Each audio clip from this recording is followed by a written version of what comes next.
The lord. ప్రభునందు ప్రియమైన విశ్వాసులకు నా ప్రత్యేకమైన వందనాలు తెలియచేస్తున్నాను. ఈ రాత్రికాల సమయంలో దేవుని యొక్క స్వరాన్ని వినే ముందు, వాక్య స్వరాన్ని వినే ముందు ఒక చిన్న ప్రార్థన చేసుకొని ముందుకు సాగుదాం. పరిశుద్ధుడా, ప్రేమ కలిగిన తండ్రి, నీ బిడ్డలు నీ వాక్యాన్ని వినుచుంటుండగా వారి యొక్క ప్రాణాత్మ దేహములను బలపరచమని మాతో సూటిగా స్పష్టంగా నీ వాక్య స్వరము ద్వారా మాట్లాడమని, మమ్మలను బలపరచమని యేసుక్రీస్తు పేరటి ప్రార్థన అడిగి వేడుకొనుచున్నాము తండ్రి, ఆమేన్. ప్రభునందు ప్రియమైన సహోదరి సహోదరులారా, ఈ కడవరి దినాలలో దేవుని యొక్క వాక్య ప్రత్యక్షత చాలా ప్రాముఖ్యమైనది. చాలామంది కళల ద్వారా దేవుడు నాతో మాట్లాడారు, దర్శనాల ద్వారా దేవుడు నాతో మాట్లాడారు, వ్యక్తుల ద్వారా దేవుడు నాతో మాట్లాడారు, లేకుంటే టీవీ వాక్యం ద్వారా నాతో దేవుడు మాట్లాడుతూ వచ్చారని ఇలా రకరకాలుగా చెబుతూ ఉంటున్నాం.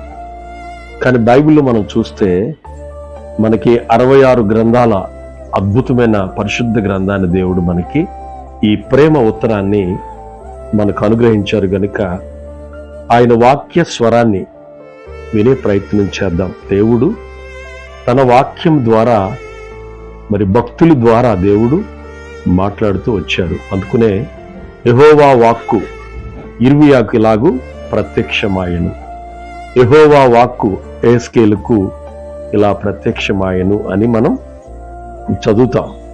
అలాగే ఈ రోజున మార్కు సువార్త మరి 14వ అధ్యాయము 38వ వచనాన్ని మనం చూస్తే అక్కడ దేవుడు మనతో మాట్లాడుతున్న మాట వాక్య స్వరం ద్వారా, మీరు శోధనలో ప్రవేశించకుండానట్లు మెలకువగా నుండి ప్రార్థన చేయుడి అని వాక్యం సెలవిస్తా ఉంది. ఈ రోజున మరి చాలా మంది వాక్యానికి లేకుంటే ప్రార్థన చేయటానికి, వాక్యం చదవటానికి చాలామంది అశ్రద్ధగా ఉంటూ ఉన్నారు. చాలామంది ఇంట్రెస్ట్ చూపించట్లేదు. కానీ బైబిల్లో స్పష్టంగా దేవుడే తన శిష్యులతో మాట్లాడుతూ ఉన్నారు. ఎందుకంటే ప్రార్థన అనేది దేవునితో మాట్లాడే ఒక గొప్ప ఆయుధం. కనుక ఈ రోజున మనం శోధనలో పడిపోకుండా ఉండాలంటే ఖచ్చితంగా ప్రార్థన అనేది చాలా ప్రాముఖ్యమైనది. కనుక మీరు ఏ స్థలాల్లో ఉన్నా దయచేసి ప్రార్థనను నిర్లక్ష్యం చేయొద్దని ప్రేమతో మీకు మనవి చేస్తున్నాను. ఎందుకంటే ఇదే మార్కు సువార్తలో 1వ అధ్యాయము 35వ వచనంలో చూస్తే ఆయన ఇంకా చీకటి ఉండగానే పెందల కాడని లేచి ఆయన అరణ్యమునకు వెళ్ళి అక్కడ ప్రార్థన చేయుచుండెను. దయచేసి గమనించాలి, ఈ రోజున మరి ఈ బిజీ డేస్లో, ఈ భయంకరమైన దినాలలో మనము ప్రార్థనకు బహుదూరం అయిపోతున్నాం.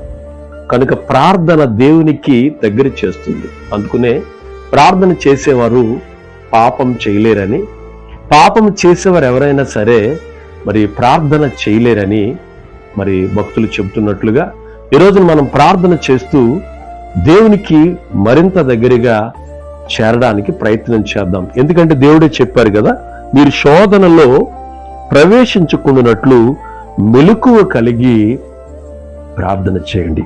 ఒకవేళ ప్రార్థన చేయకపోతే మనం శోధనలో పడిపోతాం. అందుకనే మరి ఖచ్చితంగా మనము మోకాళ్ళ ప్రార్థన, ఒక భక్తుడు అంటాడు కదా, నీ మోకాళ్ళు నల్లబడితే నీ ముఖం తెల్లబడుతుంది. అందుకని మరొక భక్తుడు అయితే నలిగిన బైబిలు, నలిగిన మనసు, నలిగిన మోకాళ్ళు ఉంటే దేవునికి మరింత దగ్గరయ్యే పరిస్థితి. అంతెందుకు, దేవుడే మనకి మాదిరి చూపిస్తున్నాడు. ఆయనే ప్రార్థన చేసినట్లుగా బైబిల్ ఎన్నో వచనాలు మనకి కనిపిస్తున్నాయి. కనుక మీరే స్థలాల్లో ఉన్నా శోధనలో పడిపోకుండా ఉండాలంటే తక్షణమే మీరు ప్రార్థన చేసి దేవునిని మహిమపరచాలని ప్రేమతో మరి యొక్క విషయాన్ని మీకు తెలియచేస్తున్నాను. మీరే స్థలాల్లో ఉన్నా ప్రార్థన నిర్లక్ష్యం చేసిన వ్యక్తులైతే ఖచ్చితంగా ఈరోజు మీరు ప్రారంభించండి. ఖచ్చితంగా దేవుడు మీ ప్రార్థన ఆలకించి జవాబు అనుగ్రహిస్తారు. దేవుడి మాటలు మనందరి వినికిడిలో దేవుడు దీవించి ఆశీర్వదించును గాక. ఆమేన్. త్రియేక దేవుడు సదాకాలము మనందరికీ, మన కుటుంబాలకి, ఈ వాక్యం వింటున్న ప్రతి ఒక్కరికి ఆయన కృప తోడైండును గాక. ఆమేన్. God bless you.